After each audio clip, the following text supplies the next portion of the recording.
सिंहस्ता शशिशेखर मरकत प्रख्यै चतुर्भिर्भुजै शंखं चक्रधनु सरास्य दधतीं नेत्रैस्तिभिः शोभिता आमुक्तांगदहार कंकलरण कांचीरणन्नोपुरा दुर्गा दुर्गतिहारिणी भवतु नो रत्नोलसत्कुंडला दुर्गा दुर्गतिहारिणी भवतु नो रत्नोलसत्कुंडला।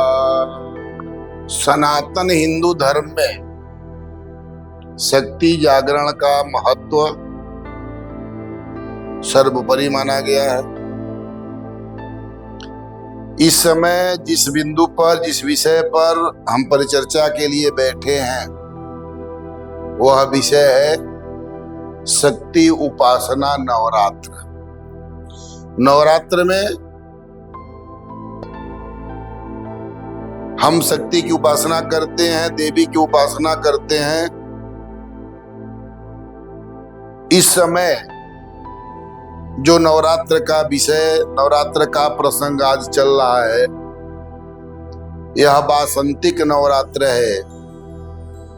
वैदिक धर्म में, सनातन धर्म में चैत्र माह से हमारा नया संवत्सर, नया वर्ष प्रारंभ होता है और वह वासंतिक नवरात्र से प्रारंभ होता है। वस्तुतः हमारे यहाँ 4 नवरात्र बताया गया है। वासंतिक नवरात्र चैत्र माह शुक्ल पक्ष में, गुप्त नवरात्र आषाढ़ शुक्ल पक्ष में, पुनः आश्विन मास में एक नवरात्र और आता है जिसको हम शारदीय नवरात्र कहते हैं। पुनः माघ महीने में, माघ मास में शुक्ल पक्ष में एक गुप्त नवरात्र आता है। अतः वर्ष पर्यंत 4-4 माह में एक नवरात्र हमारे यहाँ प्राप्त होता है, जो 2 गुप्त नवरात्र के नाम से जाने जाते हैं। एक वासंतिक और एक शारदीय नवरात्र के नाम से जाना जाता है। इन 4 नवरात्र में जो गुप्त नवरात्र है, गुप्त नवरात्र में हमारे ऋषि महर्षि, हमारे गार्हस्थ के लोग जो होते हैं, वह कहीं गुप्त स्थान में जाकर के शक्ति की आराधना करते हैं, देवी की आराधना करते हैं।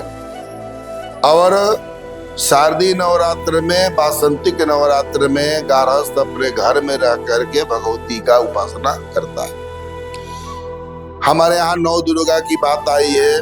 9 दुर्गा को हम पूजा करते हैं। ये नवरात्र 9 दिन का होता है और दुर्गा शब्द का ही अर्थ होता है दुस्तरेण मार्गेण गच्छति जासा दुर्गा। जो कठिन से कठिन मार्ग में अपना मार्ग बना ले, वो दुर्गा है। विषम परिस्थिति को भी सौम्यता में जो स्थापित कर दे, वो दुर्गा है, वो चंडी है, वो काली है।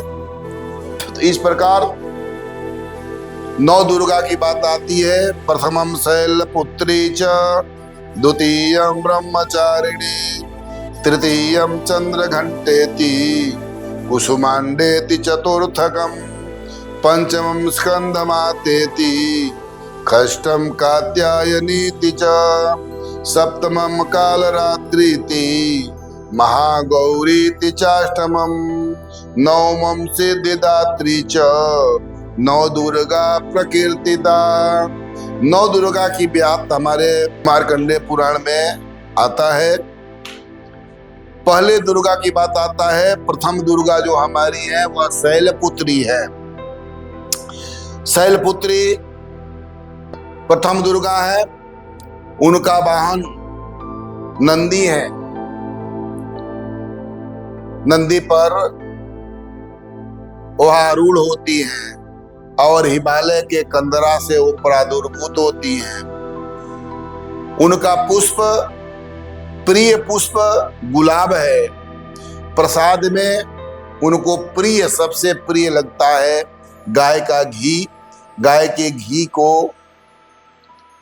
ग्रहण करने से वो प्रसन्न होती है। गाय के घी लेने से उनको प्रसन्नता होती है और शांति और समृद्धि की प्राप्ति होती है। शैलपुत्री देवी शांति के प्रतीक हैं, समृद्धि के प्रतीक हैं। अगर शैलपुत्री की उपासना करना है तो ओम शैलपुत्रै नमः इस मंत्र से शैलपुत्री को उनके मूर्ति पर घी का स्नान करावें और गुलाब का पुष्प चढ़ावें तो मनोकामना पूर्ण होती है, मनोकामना सिद्ध होता है। दूसरी हमारी देवी है ब्रह्मचारिणी। ब्रह्म के सदृश आचरण करने वाली ब्रह्मचारिणी है। इनका कोई वाहन नहीं होता है, ब्रह्मा से अवतीर्ण है, इनका वाहन कोई नहीं है। इनका प्रिय पुष्प होता है ब्रह्म कमल। ब्रह्म कमल इनको चढ़ाने से प्रसन्नचित होती है। इनका प्रसाद प्रिय है चीनी और मिश्री। चीनी मिश्री का प्रसाद चढ़ाने से प्रसन्नचित होती है। और ब्रह्मचारिणी देवी ज्ञान और विवेक की अधिष्ठात्री देवी है। ब्रह्मचारिणी देवी के मूर्ति में चीनी और मिश्री का स्नान कराया जाए, ब्रह्म कमल अर्पित किया जाए और ब्रह्मचारिण्यै नमः इस मंत्र का उच्चारण करते हुए उनकी आराधना किया जाए तो ज्ञान और विवेक की प्राप्ति अवश्य होगी। तीसरी हमारी देवी है चंद्रघंटा। चंद्रघंटा देवी का वाहन बाघ है। उनको प्रिय पुष्प चंपा पुष्प है। चंपा पुष्प को समर्पित करने से वो प्रसन्नचित्त होती हैं। उनका प्रिय प्रसाद है दूध या खीर। दूध खीर चढ़ाने से चंद्रघंटा देवी प्रसन्नचित्त होती हैं और सौभाग्य और सुख को देने वाली चंद्रघंटा देवी है। ओम चंद्रघंटा देव्यै नमः इस मंत्र का जाप और इस मंत्र से भगवती के मूर्ति पर दूध और खीर चढ़ाने से सौभाग्य की प्राप्ति होती है, सुख की प्राप्ति होती है और चंपा पुष्प अर्जित करने से भगवती मनोकामना पूर्ण करती है। चतुर्थ देवी है हमारी कुष्मांडा देवी। कुष्मांडा देवी का जो वाहन है वह शेर है और इनका प्रिय पुष्प है कंगू। कंगू नामक पुष्प होता है, वह उस देवी के लिए प्रिय है और इनका प्रसाद सबसे प्रिय इनका प्रसाद मालपुआ है। मालपुआ का प्रसाद चढ़ाने से भगवती प्रसन्न होती है, स्वास्थ्य और शक्ति को प्रदान करती हैं। कुष्मांडा देव्यै नमः इस तरह से बोलते हुए यदि मालपुआ भगवती को अर्पित किया जाए, कंगू पुष्प को अर्पित किया जाए तो निश्चित रूप से स्वास्थ्य की समीचीनता, शक्ति की प्राप्ति अवश्य होगी। पांचवा देवी है स्कंद माता। स्कंद माता का जो वाहन है वह शेर है। चंपा पुष्प इनको प्रिय है। चंपा पुष्प अर्पित करने से भगवती प्रसन्न होती हैं। प्रसाद इनका प्रिय है केला। ज्ञान और बुद्धि की अधिष्ठात्री देवी है। त्रिदेव्यै नमः इस तरह का मंत्र बोलते हुए यदि मूर्ति को स्नान कराया जाए, चंपा पुष्प अर्पित किया जाए तो निश्चित रूप से भगवती ज्ञान और बुद्धि को प्रदान करती हैं। ज्ञान से, बुद्धि से व्यक्ति परिपूर्ण होगा। अब कात्यायनी देवी के बारे में शास्त्र कहता है, मार्कंडेय पुराण कहता है, कात्यायनी देवी का जो वाहन है वह शेर है। इनका प्रिय पुष्प गुलाब है। गुलाब चढ़ाने से कात्यायनी देवी प्रसन्न होती हैं। इनका प्रिय प्रसाद शहद है। अगर भगवती को शहद से स्नान कराया जाए, गुलाब का पुष्प उनको अर्पित किया जाए, तो भगवती कात्यायनी देवी प्रेम और सौभाग्य को देने वाली है। शहद अर्पित करने से, गुलाब की पंखुड़ी चढ़ाने से भगवती सौभाग्य को देंगी और प्रेम को देंगी। इस तरह से कात्यायनी देव्यै नमः इस तरह से मंत्र बोलते हुए अर्पित किया जाए तो सौभाग्य की प्राप्ति होगी। अब सातवां हमारी देवी है कालरात्रि देवी। कालरात्रि कहा गया है, कालस्य रात्रि, कालरात्रि। इनका वाहन है गधा। कालरात्रि देवी गधा पर प्रतिष्ठित होती हैं, गधा पर ही चलती हैं। इनका प्रिय पुष्प है रातरौधा। रातरौधा नामक पुष्प है जो इनको अति प्रिय है। रातरौधा पुष्प इनको चढ़ाया जाए और गुड़ भोग लगाने से भगवती प्रसन्न होती हैं। और कालरात्रि देवी शत्रुओं पर विजय और सुरक्षा की अधिष्ठात्री देवी है। यदि कालरात्रि देवी प्रसन्न हो गई तो व्यक्ति सुरक्षित होता है और उसके शत्रु का नाश होता है। तो गुड़ अर्पित करने से और रातरौधा पुष्प अर्पित करने से कालरात्रि देवी प्रसन्न होती है। आठवां देवी हमारी है महागौरी। महागौरी देवी का वाहन और इनका प्रिय प्रसाद नारियल है। नारियल चढ़ाने से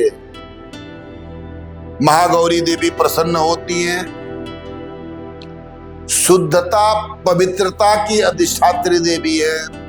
यदि नारियल से महागौरी देवी का स्नान कराया जाए और नारियल का पुष्प भगवती को अर्पित किया जाए तो महागौरी देवी प्रसन्न होती है और पवित्रता को देती है, सुचिता को देती है, स्वच्छता को देती है, शुद्धता को देती है। तो शुद्धता प्राप्ति के लिए, पवित्रता प्राप्ति के लिए महागौरी देव्यै नमः इस मंत्र को बोल करके और नारियल जल चढ़ाया जाए, नारियल पुष्प चढ़ाया जाए तो मनोकामना पूर्ण होती है। नौवां देवी हमारी है नवदुर्गा में जो लास्ट अंतिम देवी है, उन देवी का नाम है सिद्धिदात्री। सिद्धिम ददात इति सिद्धिदात्री। सिद्धिदात्री देवी का वाहन कमल है। कमल पर आरूढ़ होती है। उनका प्रिय पुष्प है कमल। वो प्रसाद उनका प्रिय है हलवा एवं पूरी।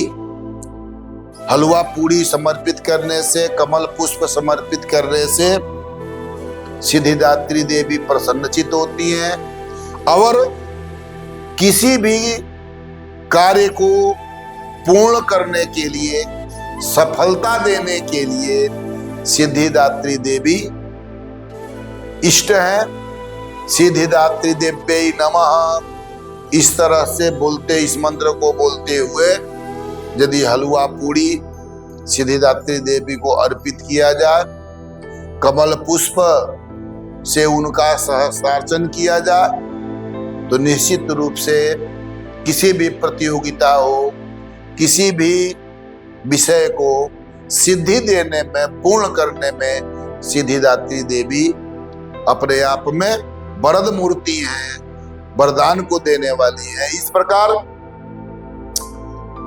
नवरात्र से संबंधित ये नौ दुर्गा नौ चंडी की बात आती है। इन नौ दुर्गा को हम 3 रूप में देखते हैं, महाकाली, महालक्ष्मी, महासरस्वती। महाकाली बल की अधिष्ठात्री देवी है, महालक्ष्मी धन की अधिष्ठात्री देवी है, महासरस्वती ज्ञान की अधिष्ठात्री देवी है। इसलिए प्रथम चरित्र, मध्यम चरित्र, उत्तम चरित्र 3 प्रकार का चरित्र बता करके मार्कंडेय पुराण में जो वर्णित दुर्गा सप्तशती है, उस दुर्गा सप्तशती में 3 भाग करके महाकाली, महालक्ष्मी, महासरस्वती 3 प्रकार का चरित्र बता करके त्रिदेवियों की उपासना बताया गया है। यदि हमारे सनातन धर्मावलंबी भगवती की इसी तरह से उपासना करते हैं तो निश्चित रूप से उनका ज्ञान, विज्ञान, जस, कीर्ति, विद्या, शक्ति, शौर्य सब कुछ भगवती देने के लिए सामर्थ्य रखती है, सब कुछ देती हैं। तो इस तरह से सनातन धर्मावलंबी के लिए अंत में एक श्लोक बोलेंगे, जिसको वो पाठ करेंगे तो निश्चित रूप से उनका गृहस्थ जीवन सुखमय होगा।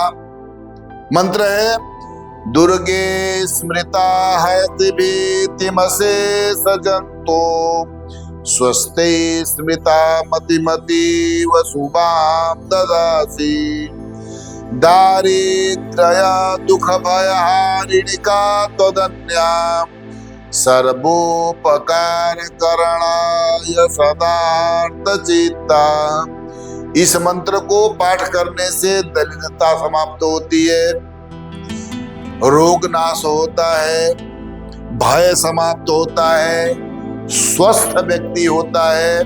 तो इस तरह से इस मंत्र को लास्ट में अगर कोई पाठ करता है 11 बार, 21 बार, 108 बार इस मंत्र का पाठ करता है तो निश्चित रूप से उसका गृहस्थ जीवन पूर्ण होता है, गृहस्थ जीवन आनंदमय होता है, सुखमय होता है। तो ये सनातन धर्म का नए वर्ष का, नूतन वर्ष का जो ये वासंतिक नवरात्र है, इस वासंतिक नवरात्र में हिंदू जनमानस भगवती की उपासना करे तो निश्चित रूप से कल्याण होगा, सबका विकास होगा। ओम शांति शांति शांति।